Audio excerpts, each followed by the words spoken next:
好，我们现在开始讲今天上午的课。So we are going to begin now with our teaching for today. 那么今天的课的主要的内容呢，就是我们怎么样战胜自己的愤怒。So what we are talking about today is how we go about obtaining victory over our anger. 那我们本身我们作为一个普通的人，这样子的话，我们的内心当中就平时都有很多各种各样的烦恼。As ordinary persons, we typically experience a great many afflictions in our minds. 那么这些所有的烦恼当中有几个烦恼呢，平时对我们的影响是最大的。And among all of these afflictive thoughts and emotions, there are a few that really give us the most suffering. 其中这个最明显的就是愤怒。And the most prominent of these is anger. 然后我们的生活当中就经常都有这个发生愤怒的各种各样的因素，然后有了这些因素以后我们就没有办法控制自己的心情情绪，然后就经常都有很多的愤怒。There are many factors in our lives that give rise to anger, and due to these taking place, we find ourselves in a situation where it's very difficult for us to control our moods, and so we give rise to anger. 那么我们怎么样战胜自己的这个烦恼这个应该是佛教里面就有佛教应该是最有办法的这个方面。As to how we can go about conquering our anger, this is a subject that,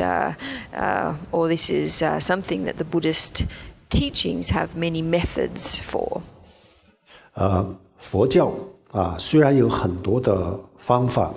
但是呢，这些方法我们要去用如果我们自己不努力不去用只是听一下，那也不一定有什么效果。Notwithstanding that there are a great many methods in Buddhism, it's important that we actually use them, that we're diligent in using them. Simply hearing or listening to these methods being described won't necessarily be of much use. 首先这些烦恼有很多的这些烦恼当中呢最严重的就有3个，就叫做贪嗔痴这个大家都应该知道。佛教里面叫做三毒用毒这个字来形容因为它就是很严重。So of all the various afflictive thoughts and emotions, or negative, disruptive thoughts and emotions that we experience, there are 3 that are particularly serious. They are referred to in Buddhism as desire, anger, and ignorance. Everyone probably knows these. They're described in Buddhism as the 3 poisons. 然后我们很多人认为我们普通的人有烦恼这个很正常比如说我们看到自己不高兴的东西立即就是会愤怒生气然后我们看到自己喜欢的东西，然后心里立即就起心动念这个很多人觉得这是人的本能但是呢，从佛教的角度来讲的话，这个不是人的这个先天的这个都是因为后天的各种各样的因素产生。其实如果把这些因素解决了，那么这些烦恼也就可以控制的。Many people think that it is normal for human beings to give rise to anger when they see things that they don't like, and the opposite when they see things that they do like. This is considered by many people to just be inherently how human beings are. But Buddhism, in fact, doesn't regard this as the way human beings are. It doesn't regard this as the intrinsic state of humans. It considers these responses to take place due to many various factors, and that it is possible, in fact, to change this state. 那么这些烦恼从我们的内心当中驱除这个就是我们在现实生活当中完全是我们可以自己亲身体会到的这个并不是说下意识再下意识，或者是一个非常神秘的东西不是这样，这就是将一个人的一个实实在在的这个经历我们每一个人就在生活当中我们就把用一些佛教的方法稍微用一下然后我们非常清楚的就明白非常清楚的感受到原来烦恼是可以跟我们的心是可以分开的。That it is possible to eliminate or remove afflictions or negative thoughts and emotion from our everyday lives is something that everyone can experience for themselves personally. This is not a matter of something we can only achieve in the next life or in following lives. It's not a mysterious kind of thing at all. This is really something that humans can experience in fact. As soon as we put Buddhist methods into use just a bit, then we will be able to clearly perceive that it is possible indeed for us to separate afflictions from our mind. 那么我们现在首先要去了解一下这些烦恼它是怎么样产生的。我们了解了它的这些产生这些烦恼的这些因素这样子以后呢，我们就知道怎么样控制这些烦恼。So the first thing that we need to gain an understanding of is how these afflictive thoughts and emotions arise, what are their causes, and it's by gaining an understanding of this that we can then come to an understanding of how we can go about controlling them. 当我们的心里比如说愤怒或者是欲望这样子的烦恼产生的时候，然后呢立即我们人就这个失去理性就是没有任何的选择这个时候人就进入就是一个迷茫这样子的状态。When anger or desire arise in our minds, then immediately we essentially lose control. We lose control of our choices in the situation. We lose control of our rational state. 也就是说当我们的心里产生了欲望或者是愤怒这样子的时候呢，我们就那个时候如果我们能够保持一个比较清醒的头脑这样子的话，那就特别容易控制。也就是说，当时我们知道我现在知道了我在生气那这样子的话，这个如果这个时候我跟我的烦恼分开来看这样子的话就很容易控制它。So if at the time, the very moment that our desire or anger arises, we are able to maintain a clear mind and generate an awareness that we are currently giving rise to anger, then it will be easy for us to control this anger and to separate this anger from our minds. 我们的内心当中产生愤怒欲望这样子的时候，最好能够我们自己能够站在一个旁观者的这个角度去看这个烦恼，那这样子就非常容易解决。If when we give rise to feelings such as anger or desire, we're able to adopt the perspective of an observer, then these emotions become extremely easy to control. 平时我们一愤怒的时候这个严重的欲望起来的时候呢，然后我们把我们自己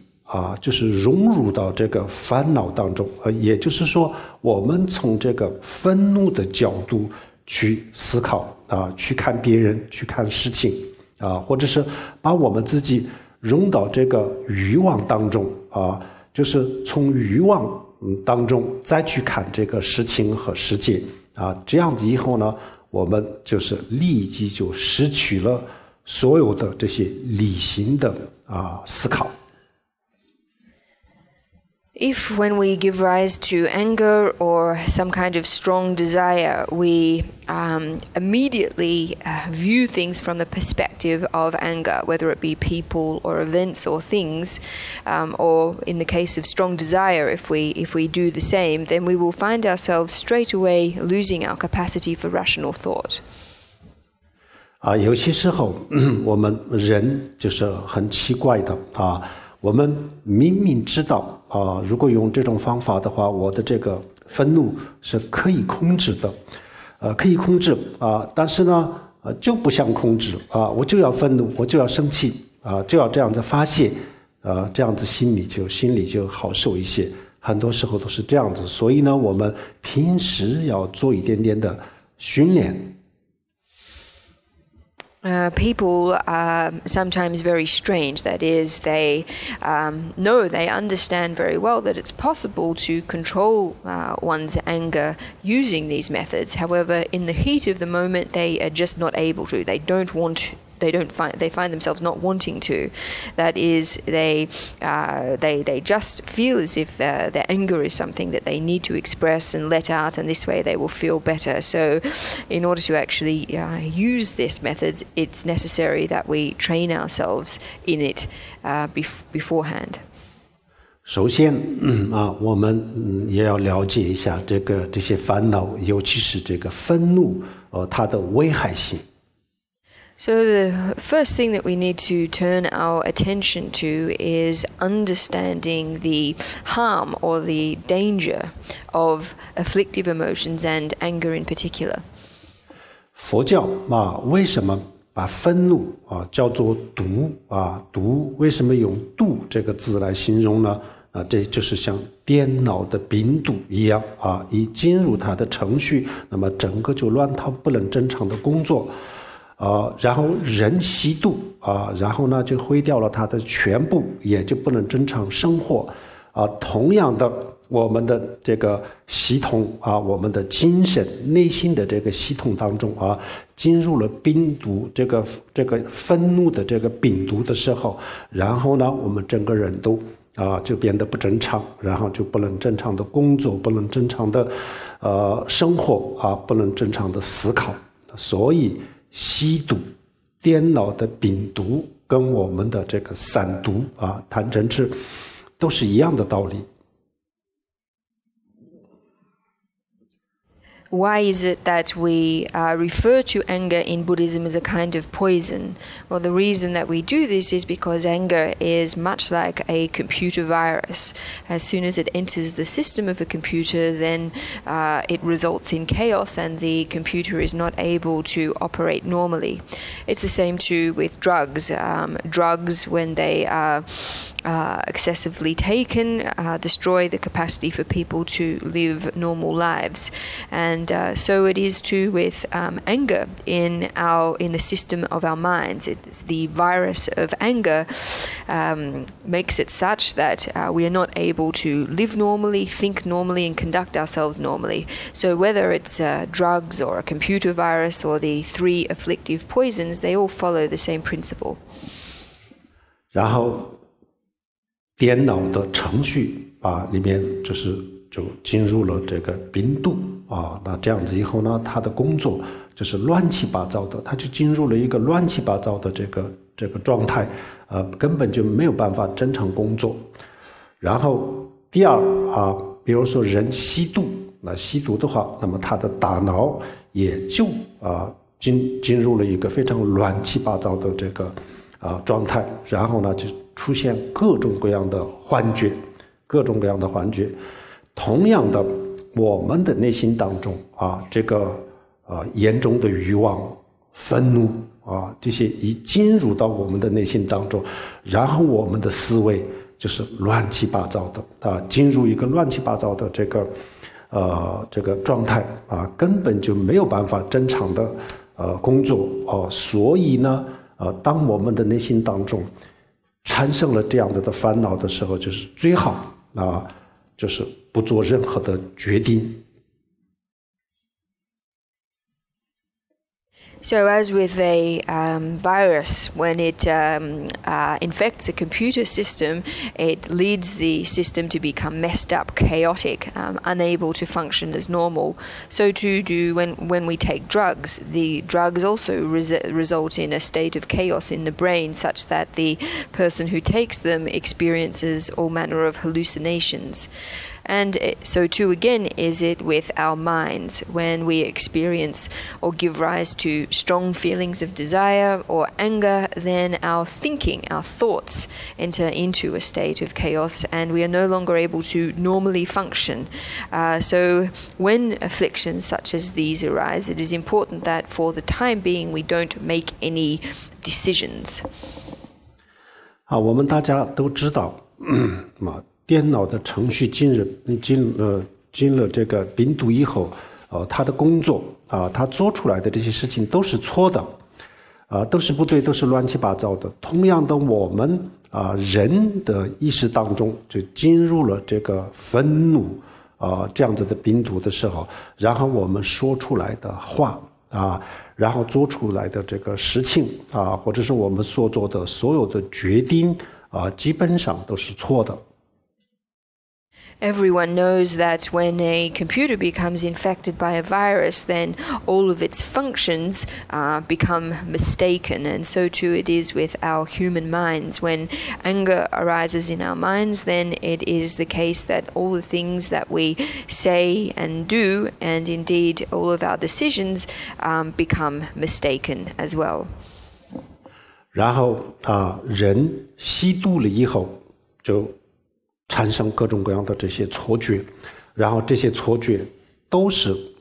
没有一个是真实的，都是幻觉，都是不存在的。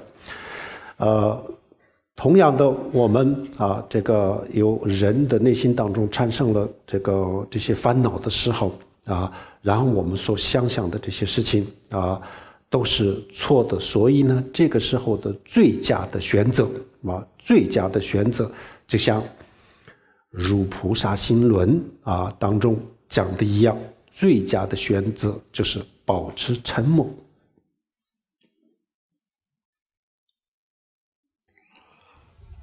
So as we know, when humans take drugs, then this results in the formation of distorted perceptions. Everything that the drug taker perceives is not real. They are hallucinations. And so too is it with our afflictions. When we give rise to afflictions, then our perceptions become distorted and mistaken too. So the best thing or the best decision we can make in this situation is to follow the advice that is spelt out in the way of a bodhisattva, and that is, for the time being, remain silent. 在这种情况下，如果我们说话这个话一说出去了以后呢，一定过2天当我们头脑清醒了以后，恢复了正常的状态的时候，一定让我们感到很内疚。Because if we do say something in this state, then it will inevitably be the case that in 1 or 2 days' time, by the time we've recovered our senses, that we will feel guilty about what we've said. 这个时候，如果我们做了什么决定这样子的话，这个决定一定会就过2天以后呢，它一定会让我们感到很懊悔后悔。And if we make a decision in that heat of the moment, then in 1 or 2 days, similarly, we will find ourselves feeling quite regretful. 这个时候的第一个选择就是我们刚刚讲了这个比较一般的普通的选择就是保持沉默。So when we do give rise to anger, the first choice that is available to us, this is a rather ordinary approach or an average approach, is to remain silent. 那这种保持沉默就是一种保护自己的方法这个时候这烦恼已经来了然后呢，我们也就知道它的危害性这个时候呢，就回避一下它不要受到它的这个伤害就是这是比较低级的方法保持沉默，不做决定不做什么事情，然后呢也不讲话，尽量保持沉默。So this approach of maintaining silence when one experiences anger is a method of protecting oneself. This is an approach we use. We recognize that afflictive thoughts and emotions have already arisen, and understanding their danger, we seek to avoid their danger. So this is a way of avoiding the harm of these emotions. This is a relatively low-level or average kind of method to take in this context. This is one of maintaining silence, not making any decisions at all, not undertaking any actions, and just keeping quiet. 这个时候如果我们能够少说一句话能够少说一句话，那这个就是胜过说100句话就是超越说了100句话。So if in this context we are able to say a bit less, or basically not saying anything or saying fewer things is preferable to saying a lot. 这个时候的这些语言都是非常有杀伤力的比如说最好的朋友父母或者是这个等等都会受到这个影响那个时候就是因为人就失去了这个理性的思维的时候呢，不小心就也控制不住说出去的这样子的话，有可能在对方的心里就造成了一生的阴影。And the reason this is because the words that we say during moments like this have great potential to injure the people we say them to, whether they be our good friends or our parents. Because we are in a state where we've lost control of our rational capacity and are unable to control ourselves, then the words we speak carry the potential to cause a lot of harm and may indeed create an impression or a harmful impression on in the person that we speak them to, that they recall for the rest of their life. 如心论、如菩萨心论当中讲过了这个时候我们得忍一忍就像一个木头人一样，什么都不做，什么都不说，什么都不想就是忍一忍这样子把这个烦恼过了以后，然后再去做决定这样也就不晚。So in the way of a bodhisattva, what is recommended is that in moments such as this that we exercise forbearance, just like a wooden person. That is, in this moment we don't say anything, we don't think anything, we don't do anything, we simply exercise forbearance and keep quiet. 这个呢是我们这个回避的一个方法并不是去回掉这个烦恼，铲除烦恼的方法这是一个回避的方法。So what I've just spoken about now is a method for avoiding afflictive thoughts and emotions, not actually eliminating them. 虽然这个是一个比较差的比较简单的方法，但是呢有些时候这些比较简单的方法对我们来说是很实用的。Even though this approach is a relatively average one or a relatively simple one, it is often the case that simple methods such as these can be very useful to us. 平时我们就是为了工作做很多的训练比如说我们在饭店这个端盘子这个得需要训练然后就是很多服务行业的人就是为了顾客就是这个为了对顾客面带笑容然后也就是做很多虚假的这个表情，而且这个表情都有专门的这个训练，所以我们在工作啊这些方面呢，平时做很多很多的训练啊，但是我们怎么样去面对这些烦恼啊？怎么样去面对这个生老病死啊？这些方面我们从来都没有做过任何的训练。Usually, in our working lives, our professional lives, we train. We do a lot of training, whether it for the purposes of our jobs. For example, for people who work in restaurants, for waiters, people who work generally in the service industry. There's a lot of training that staff members undergo. For example, even things such as the expressions that people wear on their face. Smiling, all kinds of contrived expressions. There are even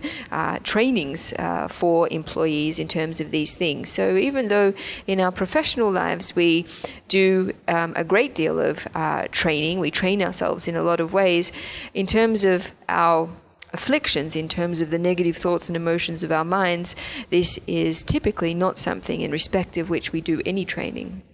我们为了吸引更多的顾客，然后做很多的这些外表上的、表情上的、外在的这些训练，这些虚假的训练。但是如果这个顾客一不高兴，那么我们态度一不好那么我们自己的心里就会产生烦恼。那么当我自己内心当中产生了烦恼的时候，那我怎么样面对它呢？有没有训练呢？没有训练，我们就只有为了吸引顾客，然后做表情外表的训练，而从来没有做过。那个时候，如果我的某一个服务的态度不对就让别人生气了，那么这个时候我自己的内心当中也会烦恼的。那么这个时候我自己怎么样面对我自己的这个烦恼这个有训练过吗？从来都没有人训练。So what we really expend a lot of energy on is training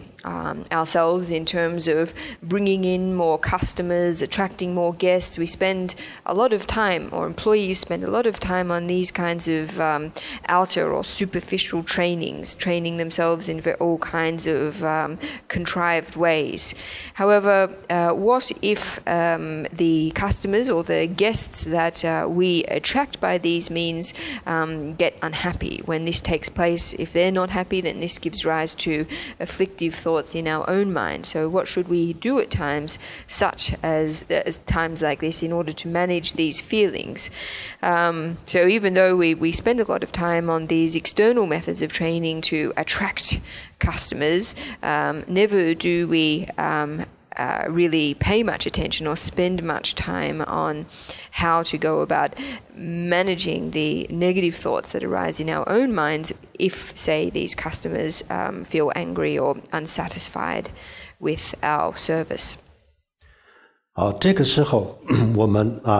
这个面对自己的这个烦恼的一个最基础的、最简单的方法呢，我们刚才讲的这种保持沉默。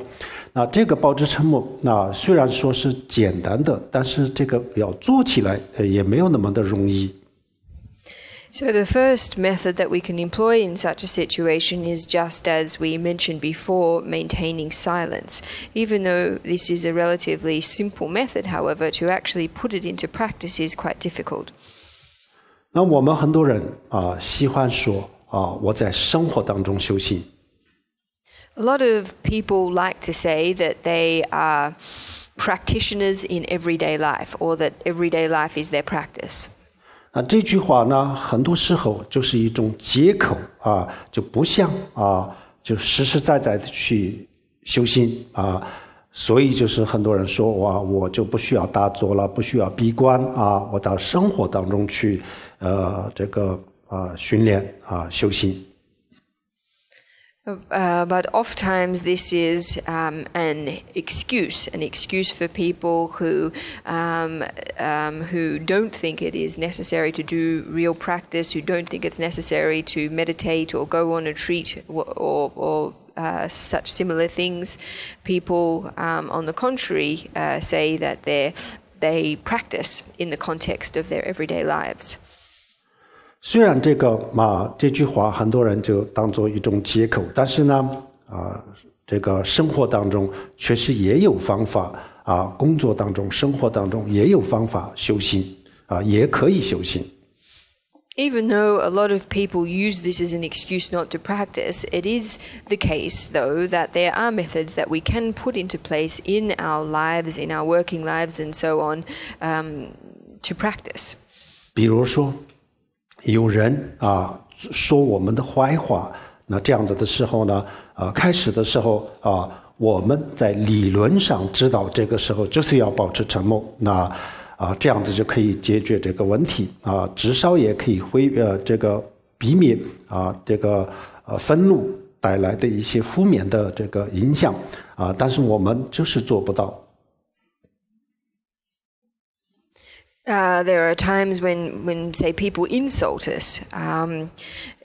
The people who are insulted understand in theory that it is possible in this situation to remain silent and therefore avoid the negative consequences that anger can bring. But the problem is that in the moment they're just not able to put this into practice. 那个时候呢，确实在生活当中或者是工作当中，我们可以训练比如说我们遇到有人就说一些坏话的时候前疑后难首先我们比如说就不是很严重的这些话我们就做个训练让他讲我来听然后我先暂时不要有其他的反应不要去反驳那就听表面上就不要有其他的表情但是呢我自己内心当中呢就是悄悄的在做个训练这个确实是一种生活当中的修行。One thing that we can do is begin training ourselves in our everyday lives, in our working lives, starting off with relatively easy situations and then gradually working up to ones that are more challenging. So let's say, for example, that someone says something to us that is insulting or mildly unpleasant. What we can do is just listen to what is being said without any kind of reaction, not reacting, not showing anything on the surface, but inside taking it, treating it as an opportunity of practice. So this is one way that we can truly go about training ourselves in the context of our everyday lives. 那么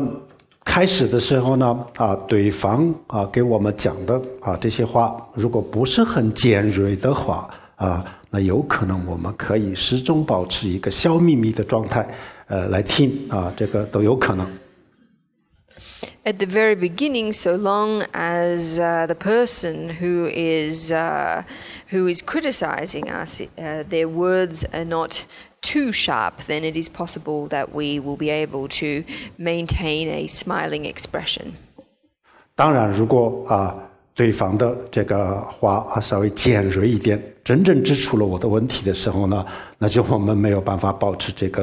个表情立即就会脸色立即就会变。Of course, if our interlocutor, what they say is quite cutting or speaks to our sensitive points, then it is probably very difficult for us to maintain this expression. 但是我们平时就如果我们没有忘记做这个训练这样子的话，那么最后一定会是成功的。However, so long as we don't forget about this practice and putting into practice this practice, then eventually we will be able to achieve success with it. 那这个时候呢，如果我们要做这种训练，那么必须要有人给我们提供这个训练的条件。So if we are wanting to do this training, it's necessary that there are people who put in place the conditions for us to actually do it. 所以实际上就是说我坏话的这个人呢，实际上他给我创造、给我营造这样子的条件，其实他也不是完全很坏的人。So we can say that the person who is speaking negative words to us is putting in place the conditions for our training and practice. So therefore, we can't view them as entirely bad. 就像我们体育运动员的教练一样，他就是我的教练。We can view them as just like an athletic coach. We can view this person as our coach. 所以当年阿底峡尊者他来西藏的时候，他就带了一个这个脾气非常暴躁的一个这样子的使者。So it's for this reason that when the Venerable Atisha first visited Tibet, that he brought with him an extremely bad-tempered attendant. 那么那个人呢，就是动不动就是发脾气然后就是说很多的对阿底峡尊者一点都不客气，说很多很多的坏话。And this servant would get into a temper constantly, and in this state would say many impolite things to Atisha. 然后有人就问阿底峡尊者：“阿底峡尊者，你怎么不带一个稍微脾气好一点的人呢？这样子就是众目睽睽下，这样子多难看呢！” And so many people asked Atisha why he didn't bring with him someone who had a better temper.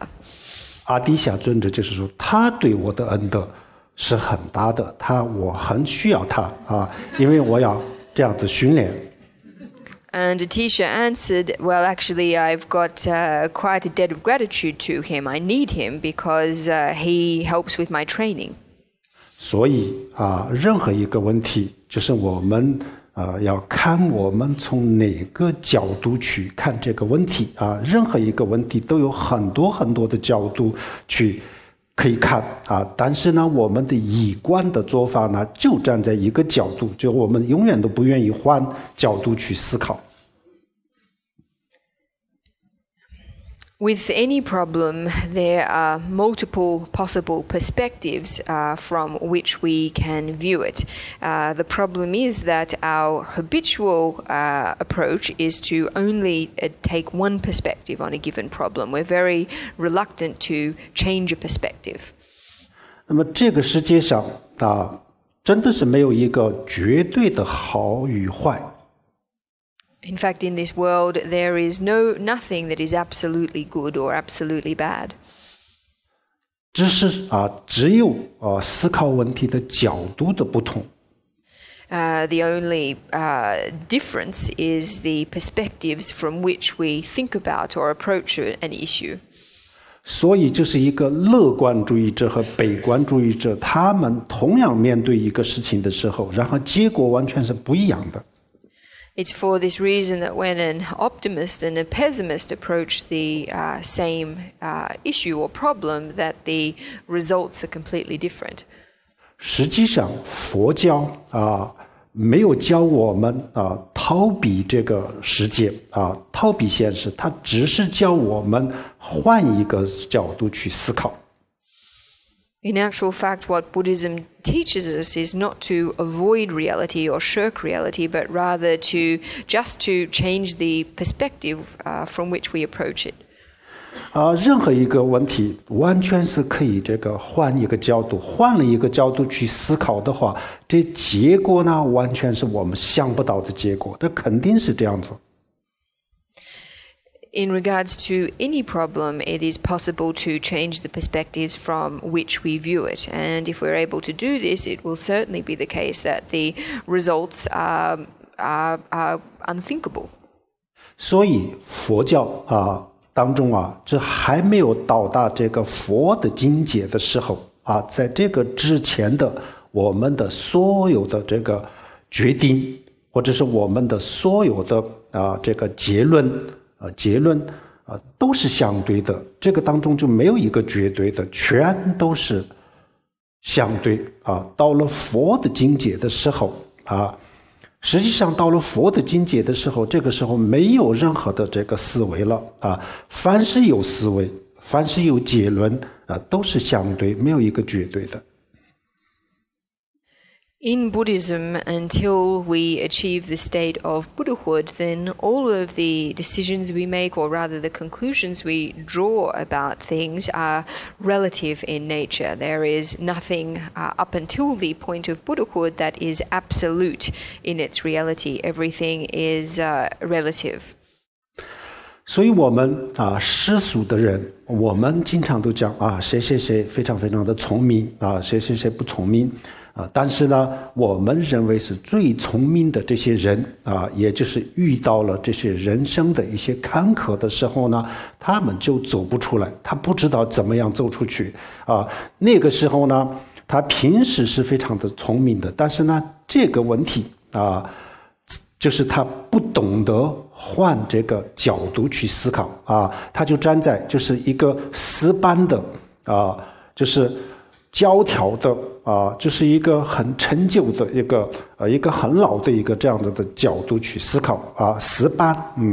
这个时候呢，因为他不懂得换这个平时在其他领域当中是很聪明，比如说他的学习等等很聪明，但是呢，就是这个时候呢不懂得换角度所以就不聪明所以佛就觉得我们人普通人当中是有非常非常聪明的人，但是呢，总的来说我们有一个问题呢就是笼罩着所有的这个生命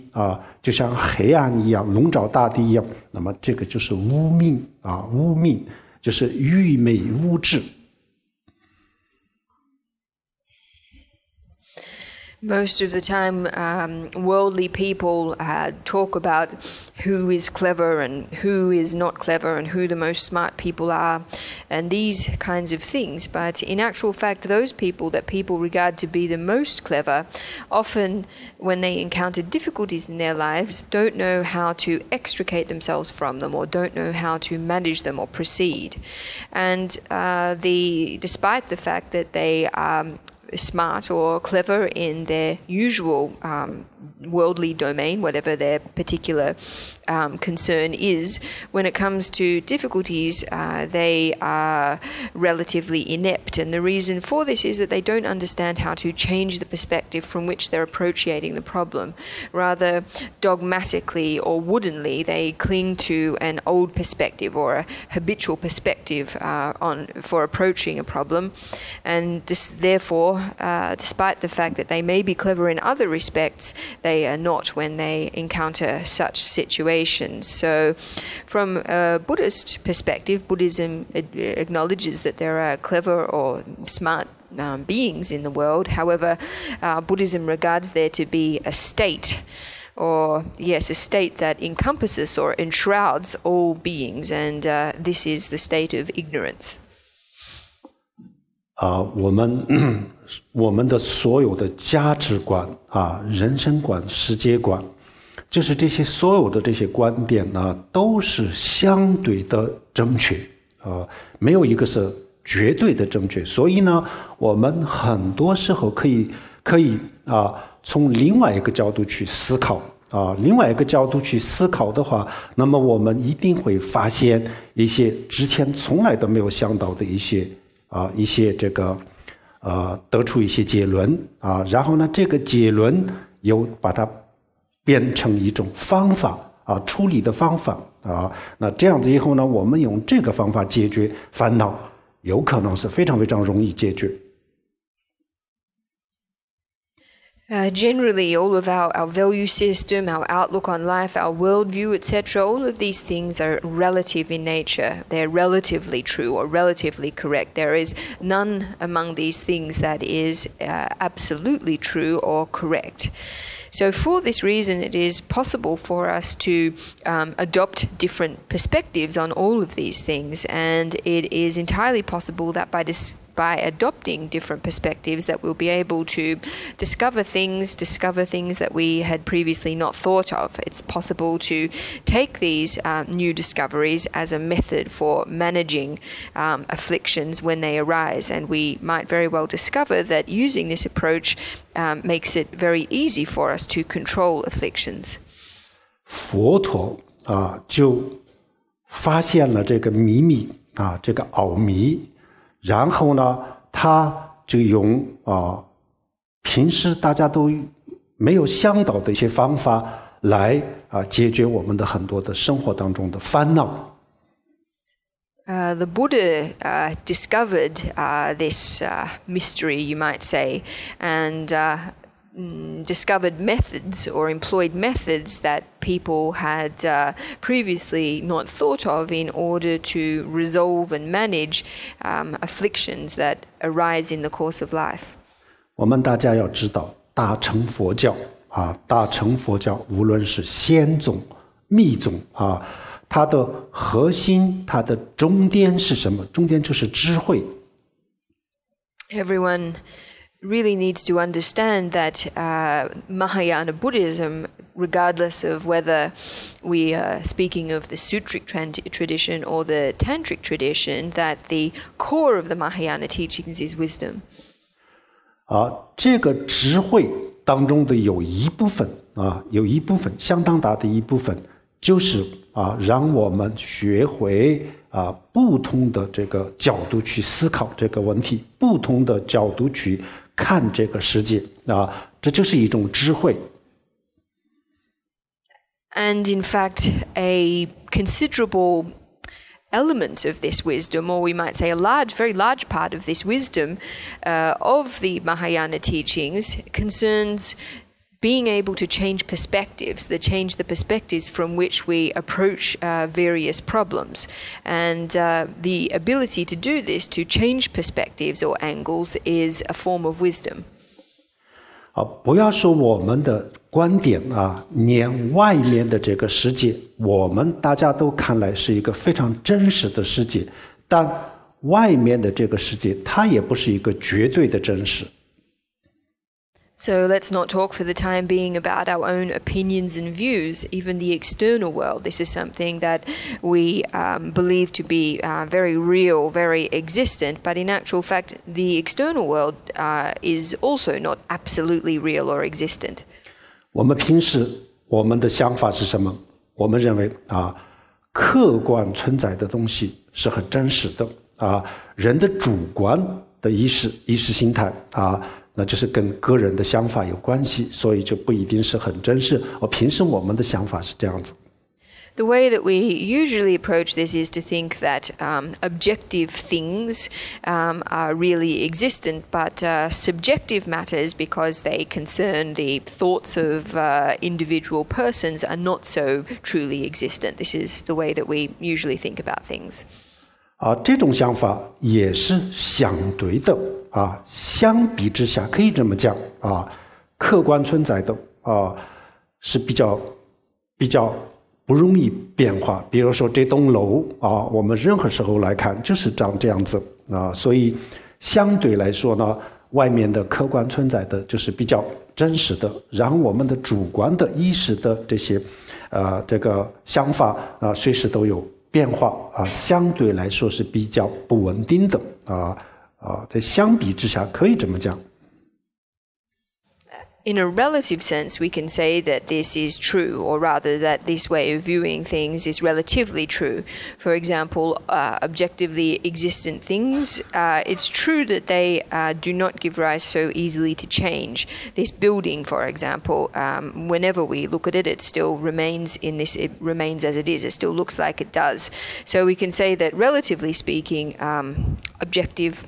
things are relatively more stable in their existence, whereas subjective matters of the mind are subject to constant change and therefore relatively are less stable. 然后有不同的生命不同的生命以不同的眼睛看这个世界的时候然后他们看到的世界是不一样。连人类当中大家都是同样的人，但是呢人也有不同的地方。And different life forms view the world, the external world, through different eyes. And it's not just different forms of life, even among humans, despite the fact that we're all humans, there are differences among humans in terms of how they see the world. 比如说我们用现在我们的眼睛用可见光这个光谱上的可见光这个一个很小的部分，我们用这个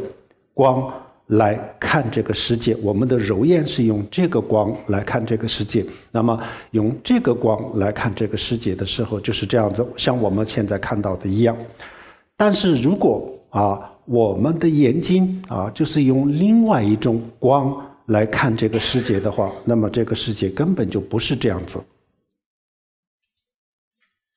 As we presently exist, we perceive the world around us with our eyes, and we are only able to see the visible part of the light spectrum, or rather the part of the light spectrum that is visible to humans. If it were possible for us to perceive light beyond this range, then the world would appear very differently.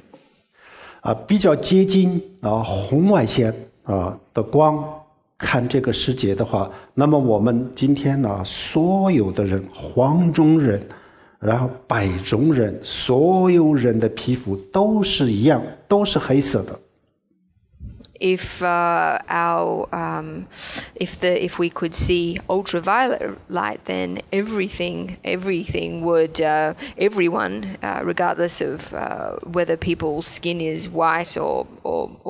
yellow or some other color, would appear to be black. That is, everyone would appear to be black. 那么根本就不存在什么金发、黑发，全部都是白色，所有人的头发。In this situation, there's no distinction between people with blonde hair or brown hair. Everyone appears to be black. 那我们的头发到底是黑色还是金色？Is the color of our hair ultimately yellow or black? 既不是黑色，也不是金色。Well, in fact, it's neither black nor is it yellow. 所以就佛经里面呢，经常就出现，比如说《金刚经》等等里面，什么非什么不是这个，不是那个，不是这个，就这个意思了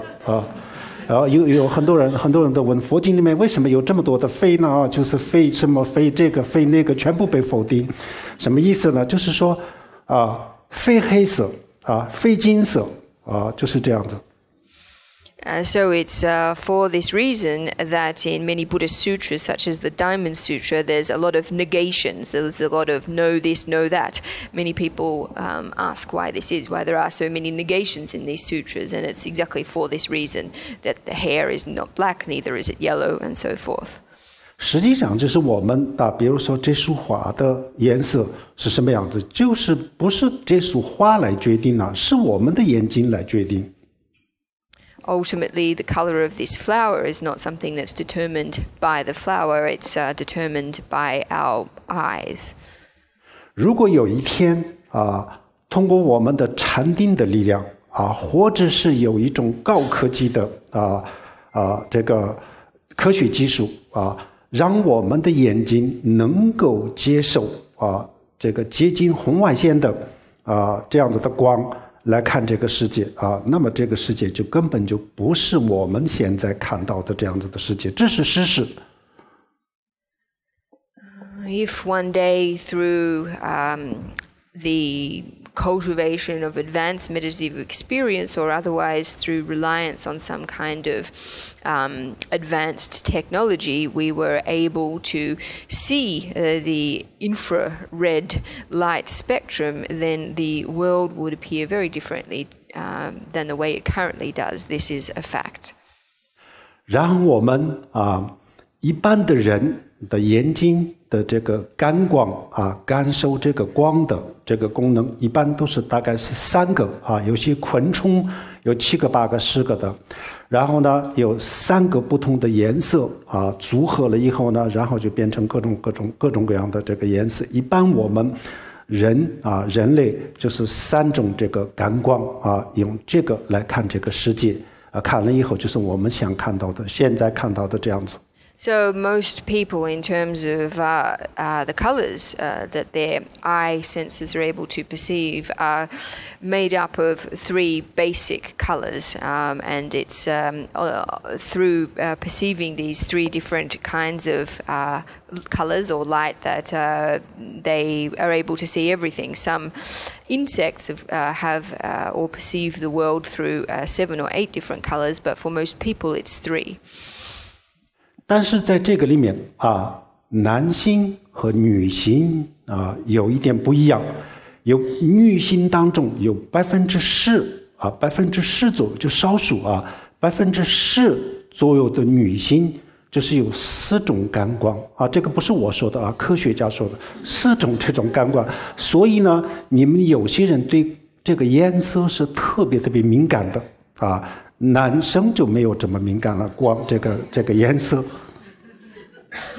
But there is a difference in this regard between males and females. It's said that there are 10% of females who have the capacity to perceive 4 basic colors, and so for this reason, they are more sensitive to color than males.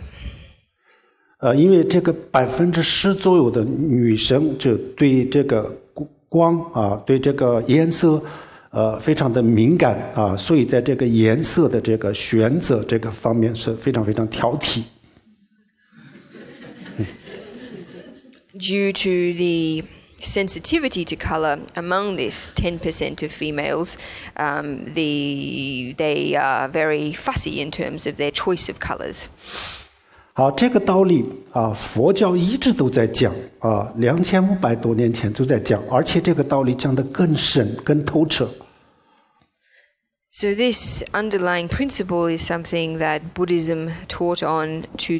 more than 2,500 years ago. And in fact, the Buddhist teachings on it are even more deep and penetrating. 那科学家现在也发现了。These days, scientists have also discovered this principle. 所以佛经里面就是讲这个世界讲这个宇宙描述这个宇宙或者是这个地球的时候呢，有很多很多不同的不一样的这个描述后来就是1000多年前就佛教的学者就研究了为什么佛经里面就讲这么多不一样的这个宇宙呢得出的结论是什么最后就是说这个宇宙就是以不同的生命看这个宇宙看这个世界，然后就会有不同的各种各样的这个宇宙所以佛就是说一会儿是这样子一会儿又说是那样子原因就是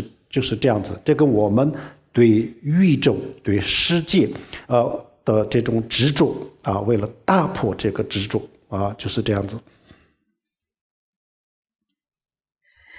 In the Buddhist sutras, there are many diverse descriptions of the universe, many different descriptions of the way that the cosmos is.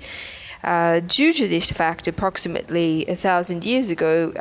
some Buddhist scholars asked the question why the universe and the cosmos is described in so many different ways in the Buddhist scriptures.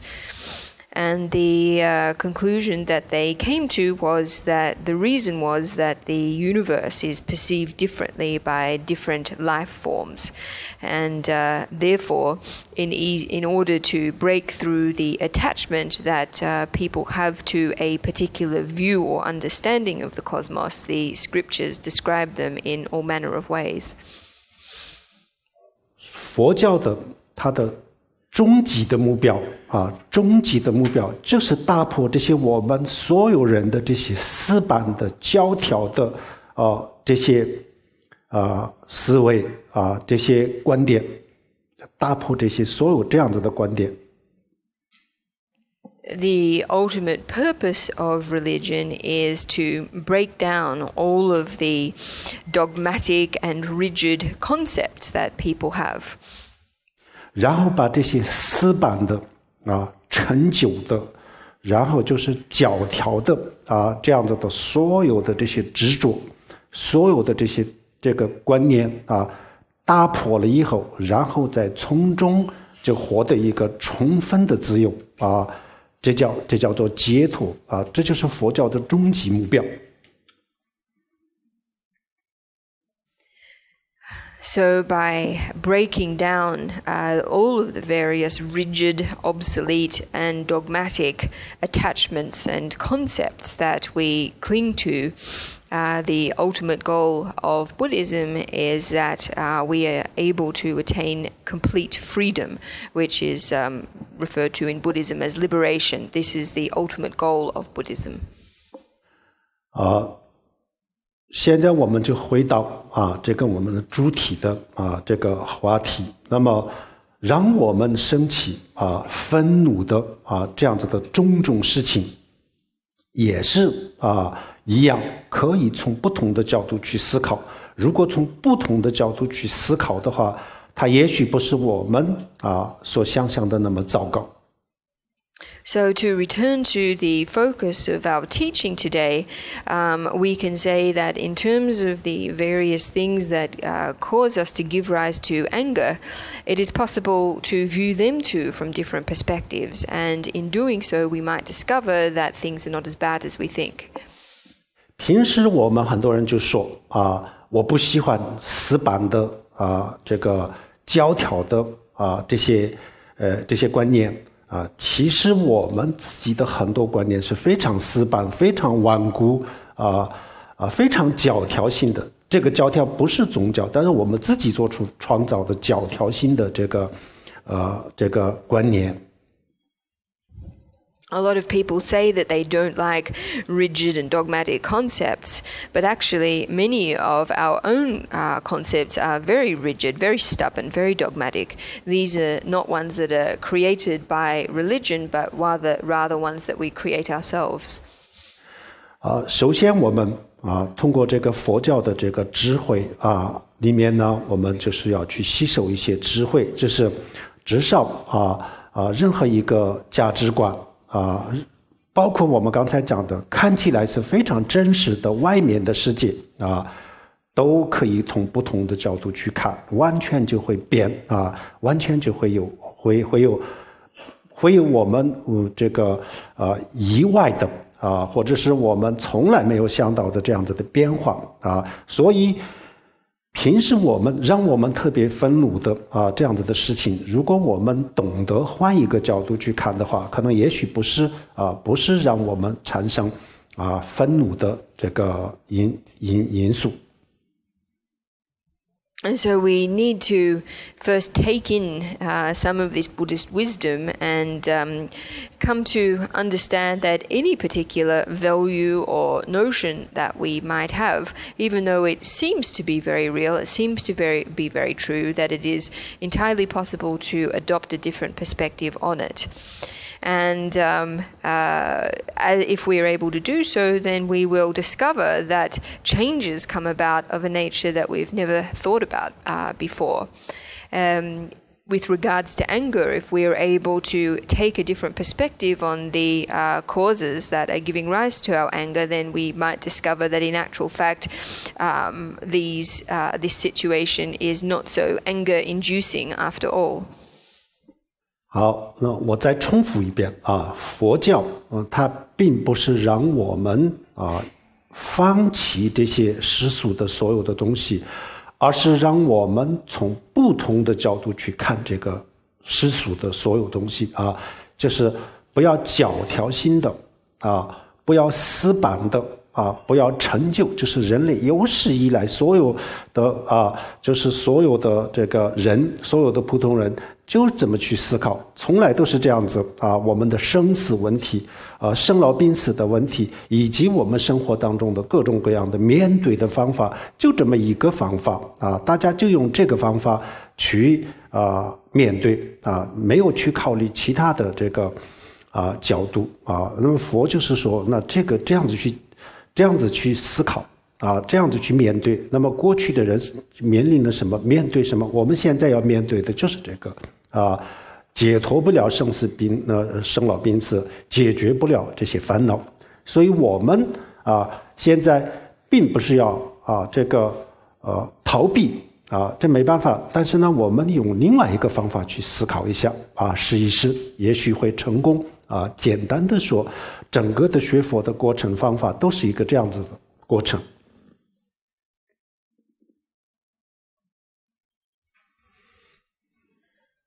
So I'll repeat this once again. Buddhism doesn't require that we let go of or that we abandon worldly things or phenomena, but rather that we adopt a different perspective on them, that we approach them from a different perspective. In general, most ordinary people approach things from a very dogmatic and rigid perspective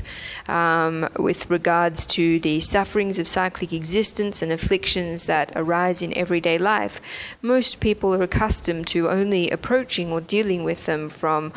in one way or from one method. They are not used to adopting different perspectives or looking at things from different angles. So from a Buddhist perspective, this approach is not able to solve the difficulties of cyclic existence. It's not able to bring about our liberation. So most important then is that we're not being asked to avoid these difficulties, but rather to adopt a different angle. And it is possible that by doing so we will accomplish success. Putting it simply, we can say that this is the approach, or this is the underpinning principle of all of the Buddhist teachings. 我们现在对这个外面的世界还有我们很多的这个人生的很多的问题，面对的方法、思维的方法虽然我们学了很多的知识学了很多这个现代的知识然后让我们就是打开了眼界，我们知道很多很多外面的东西也知道我们自己的身体的结构等等包括细胞我们现在大家都知道了。但是我们的最基本的这些思维的模式就是几万年，就是几十万、几百万年这样子下来的非常教条、非常保守非常死板的一个这样子的方法来面对人生当中的这些最重大的这些事情就包括生老病死都是这样子。With regards to the external world or problems in life, most of the ways that we deal with these things or think about these things is conservative, is dogmatic, and is rigid, despite the fact that we have learned a lot of modern knowledge, and this knowledge has enabled us to open our eyes and open our horizons and understand a great many things, including the physical structure of our own bodies right down to the level of cells. Our fundamental way of approaching the most major issues and problems in life is a rather obsolete approach that we have inherited from going back millions and millions of years. Essentially, this approach is the one that most people use to approaching difficulties. 好，这种价值观这种思维的方式给我们带来了很多很多的这个烦恼，然后同时也给我们带来了很多的痛苦它给我们带来的所谓的幸福和快乐是什么呢？最多就是通过外面的物质来刺激我们的感官，然后呢从中获得的一些感受我们把它当作为幸福或者快乐就是这样子。然后呢我们的付出是要付出很多，得到的就这么一点，这两个不成正比所以呢这种思维的方式是不是很好的这个方式所以呢佛就告诉我们还有一种不同的思维方式如果你用一个这种思维方式看看这个世界是什么样子也许不像现在这样子，也许不需要现在这么的辛苦也许有一个更加的轻松更加的自在可以过一个这样子的这个人生那么佛就给我们提供了一系列的佛教的这些思维的方式啊，那么这叫做佛教。那么我们今天呢，也就是通过用这种方法来这个控制愤怒。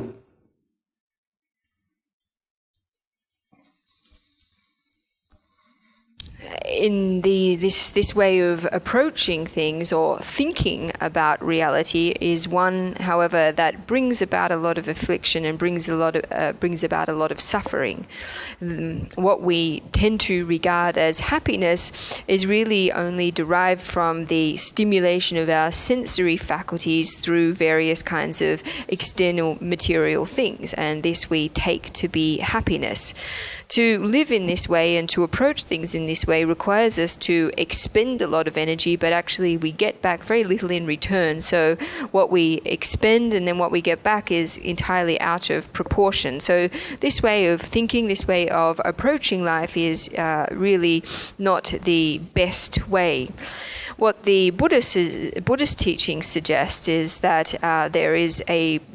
different way that we can go about approaching things and approaching life, changing a perspective. The teaching suggests to us that by doing this, it's possible that we might be able to live in a way that that has less suffering, that is more at ease and more relaxed.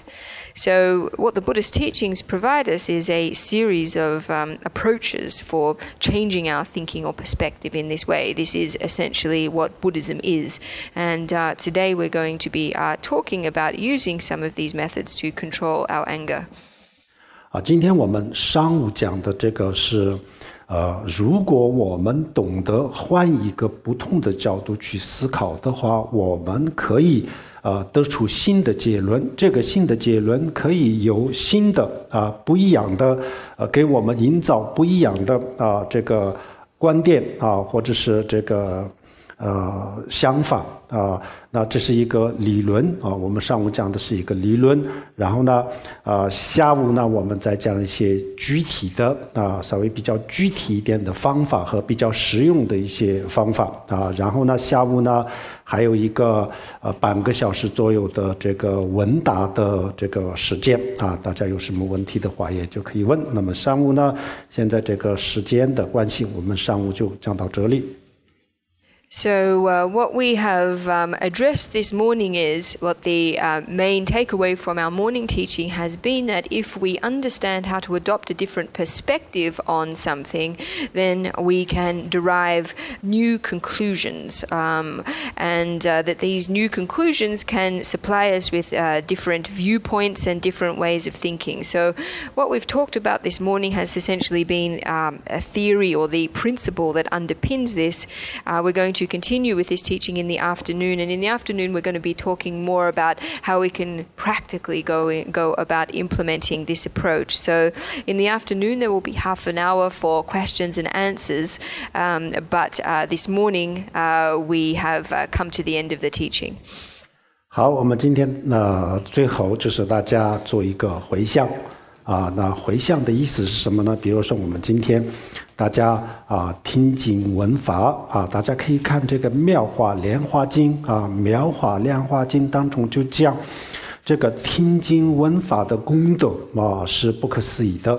这个就是实属我们可以做的这种善行善当中就是最殊胜最好的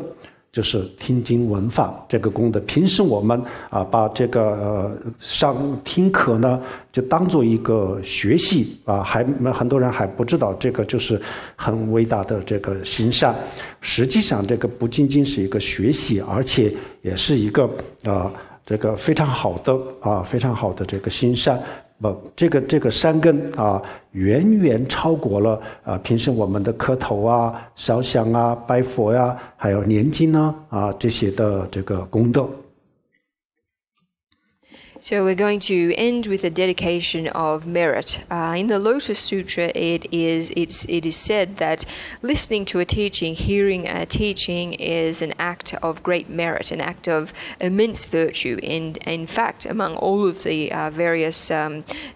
positive or meritorious actions that we can undertake, listening to a Dharma teaching is the most sublime. This is something that not many people are not always aware of. Many people just treat listening to a teaching as a form of Dharma study. But in actual fact, the merit that is generated is very vast indeed, and the roots of virtue or roots of merit that we generate thereby exceed by a long shot the merit that is generated by other actions, such as doing prostrations or making incense offerings or doing recitations and so forth. 好，那么回向啊，就是我们把这个功德，今天我们的这个功德，这个善啊，分享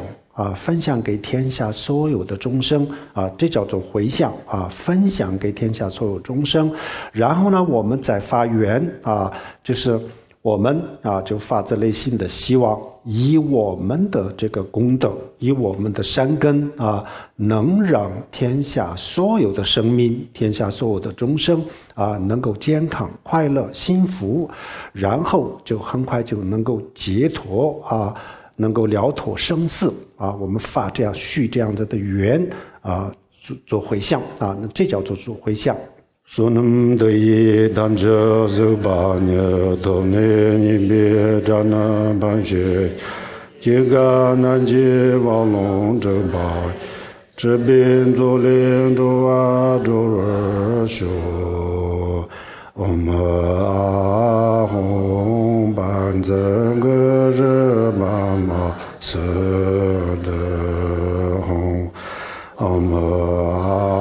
ahong ban zeng ge zhe ma ma se de hong Om ahong ban zeng ge zhe ma ma se de阿弥陀佛，谢谢大家，扎西德勒。